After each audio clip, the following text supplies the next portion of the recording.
What is up, my nerds? I think it's time to update the Trailwalker.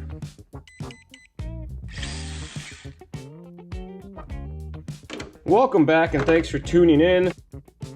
My axial died.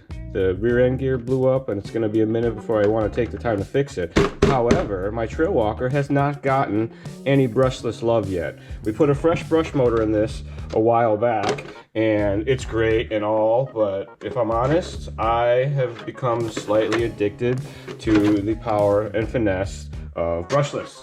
So I'm going to pull this WP1080 and this Maelstrom brood motor out of here, and I am going to install this F.O.C Fusion system. If you haven't heard what a Fusion is, this is a motor with a speed control built into it, and that is not a brand new technological advancement in all, you know, in all the bigger picture of the RC world. However, this is the first one that has F.O.C in it.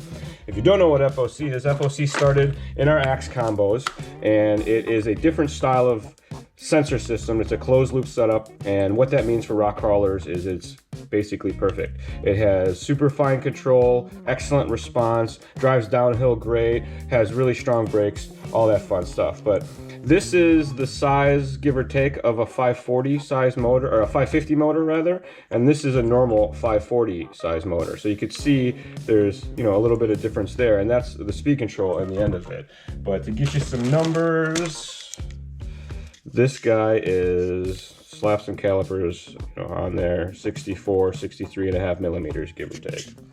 Is that zero? No. Of course not. But to slap some calipers on there, let's see, your 64 millimeters, you know, length type of thing, and it's still the normal 36 millimeter diameter, whereas the normal one was a little shorter than 50, and, you know, still normal 36. So. But let's pull this guy out, put this guy in.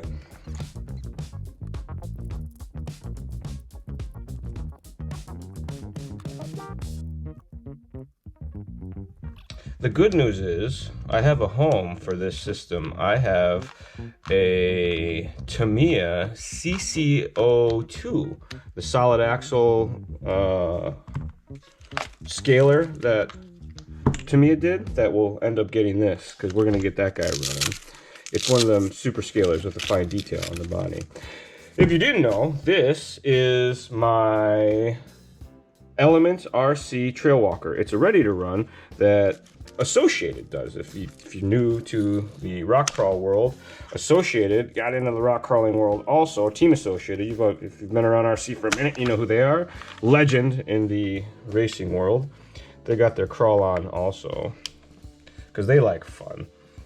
And oddly enough, the backstory, I know the Associated guys for many years from racing, and one of their engineers is a former team racer.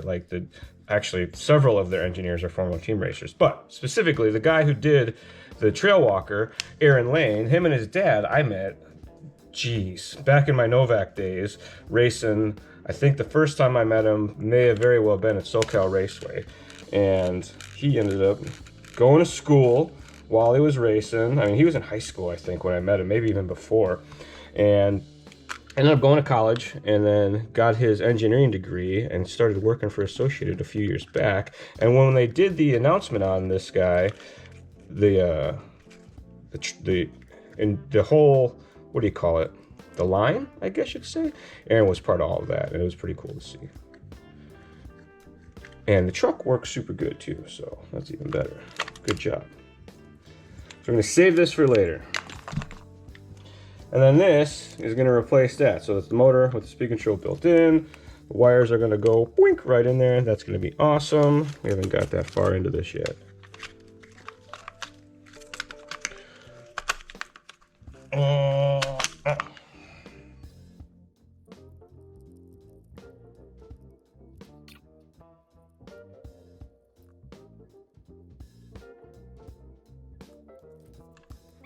Gear mesh is very important, so make sure you spend some time setting your gear mesh. There should be, well, here, I'll set it and then I'll explain it, because I can't do this and talk about it at the same time. No, that's not true. But when you set your gear mesh, you should have basically the least amount of play you can have between the gears and still have some play. You want just a fuzz of a tick. If you've never set gear mesh before, the easy way to do it is to get you like a sales receipt or some thin paper. And I say that because sometimes people use cardstock, and that's too much. But get some thin paper, slide it between the gears, snug it up, and then kind of snug the screws up, and then roll the paper out of there. And that's about what you want for gear mesh, the cheater mode. After a while, when you set gear mesh, you get good at it, and you don't need to use the paper anymore. But you want little tick, and then you make sure that you check all the way around the spur gear, because sometimes spur gears in general are not round or whatever, something's going on.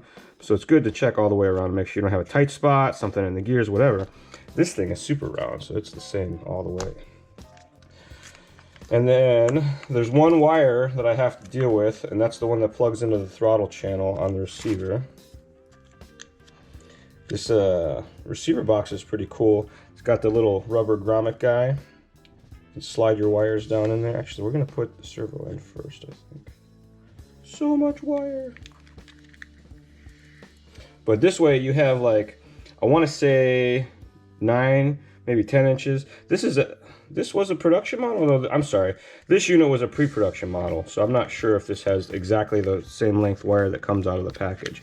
But I do know that the engineers are never shy about giving us lots of receiver wire on the Quicrun series, which is a good thing, because sometimes some of your rigs, stuff's really far away. So I just bundle it up, stuck it over here on the side, and then we're going to put the rubber gasket back in. Now, usually, before you seal up the radio box, you would want to check and make sure everything works. I'm very confident that this is all going to work, so I'm going to seal up the radio box and hopefully, well, here, we'll just put one screw in it for now because I probably jinxed it. And I'm going to get the transmitter. Fusion calibrates just like any other speed control does, where it has the one button setup, so it's a long press. We'll get to that in a second. But the switch also has the programming port in it, because your Fusion will include the LED programming box so that you can change the settings on the speed control. I have one here, it even comes in the box. And that allows you to do all the programming changes.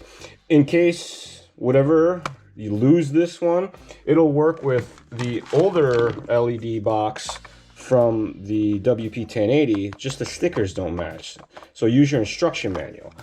Basically, these boxes are all the same, they just have different stickers on them. So if you plug it in and it's not the right box for your speed control, just get the instruction manual for your speed control, and that'll give you all your right settings. We're going to go through all that settings here in just a second. The Fusion runs off a 2-cell or a 3-cell LiPo. One of the things I've gotten into lately is running these smaller size batteries. Kind of lightens the truck up a little bit, and you get lighter overall truck, but you still have tons of weight at the front, because you know everything's kind of built to the front of the truck anyway, and makes it a little more nimble. Especially this guy, the Trailwalker, is a small tire fire truck, so it has not the normal, I don't know, oversized scale tires type of thing. Plug this guy in, turn the radio on. A lot of times I've run into people, they plug it in, turn it on, go drive it, have a good time, and they adjust the radio to fix it. You don't want to do that. You want to plug it in and calibrate it first. So we're going to do that next. All right, so this is my throttle and brakes, and we'll go all at once. Ready? So it's a long press. When you turn it on the first time, it starts to blink, and then you let go. And you tap it for neutral. You give it full throttle, tap it. And you give it full reverse, tap it. And that's it. And then you wait. And after that, it should work. Let's see if it works. Alright, so we got basic function. Now, the way the Fusion comes, the motor will be backwards. So when you give it throttle, the truck's going to go backwards. Do not change your radio to fix that. You're going to turn the speed control off. You're going to plug in your programming box and change a setting in there. So once you get that installed, if this is a brand new system, there's a setting for sure that you're going to need to change, the motor rotation. But we'll plug this in, kind of go through all the settings and talk about what they all do so you're familiar with it. On the end of the plug, there's the little rubber doohickey. You take that guy out, and then you plug in the harness itself. You want the black with the negative, red in the middle. The white wire goes by the S. And then this guy's got a similar on the top here. You just turn the speed control on, you get some dashes, and then you get the lights. So value number 1 is throttle matching, and this is the stall. If you like the way a brush motor drives and you want it to stall when you get up against a rock, you can disable this setting, but otherwise you want this enabled for sure. That's the goodness of an FOC brushless system. Next one is LiPo cells. You can do auto, 2-cell, or 3-cell. I leave mine at auto so that in case I want to plug a 2-cell in here, I can and not have to worry about changing any settings, and works fine. Number 3 is cutoff voltage, and this is disabled, low, intermediate, and high, and this is referring to your LiPo cutoff voltage. Low is going to be like 3.3 volts per cell, intermediate's probably around 3.5 per cell, and high is probably around 3.7 volts per cell. We don't put it on there because different batteries, different loads, things like that will make those numbers kind of not be super accurate. So low, medium, and high is kind of what you get. And then value number 4 is the ESC thermal protection.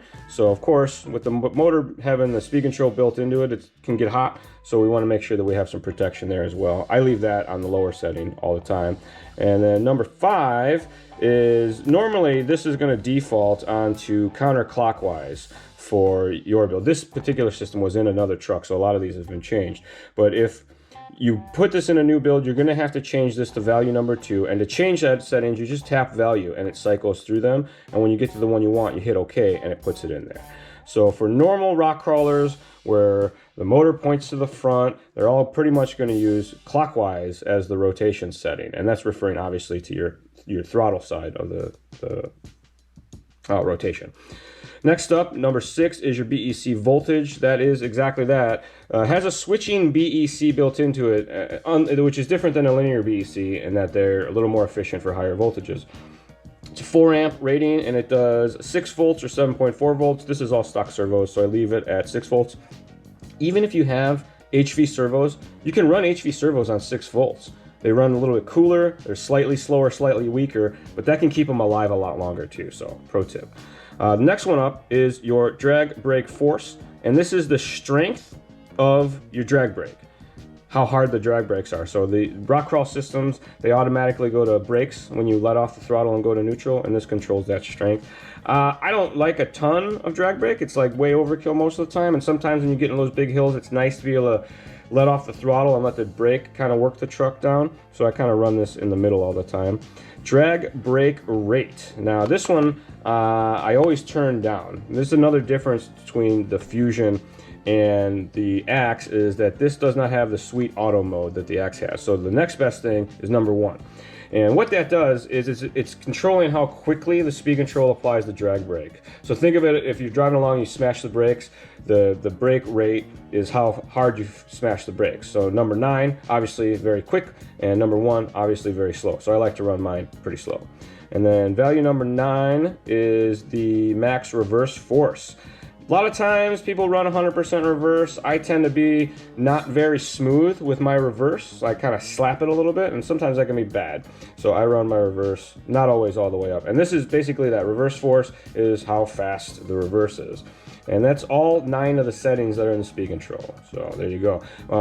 Like I said, when you make a change, you hit OK, value changes it, and then if you want to reset anything, there's a reset button as well. So turn this guy off, unplug him, and then don't forget to put your little rubber doohickey back in there so you don't get schmutz inside. And that should be it. We can fire it back up and make sure that everything's working. But you see, it's got that super, super slow. Look at that.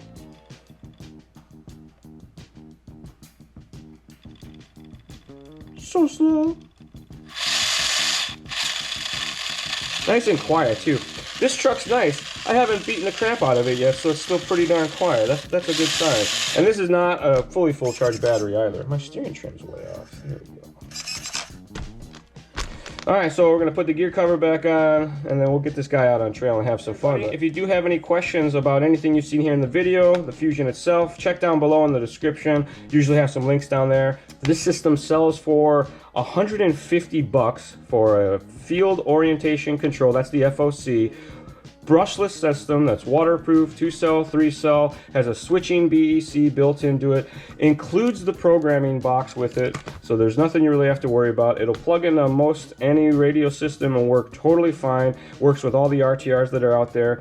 The Fusion itself, it's a 2-in-1. The speed control is built into the motor. It's not going to be as, like, let's say, as heavy duty as the Axe combos are that are dedicated. But look, there's so much less stuff. Like, that's all that's in there compared to having to have this guy and that guy. So that's pretty. This is a 550 size axe.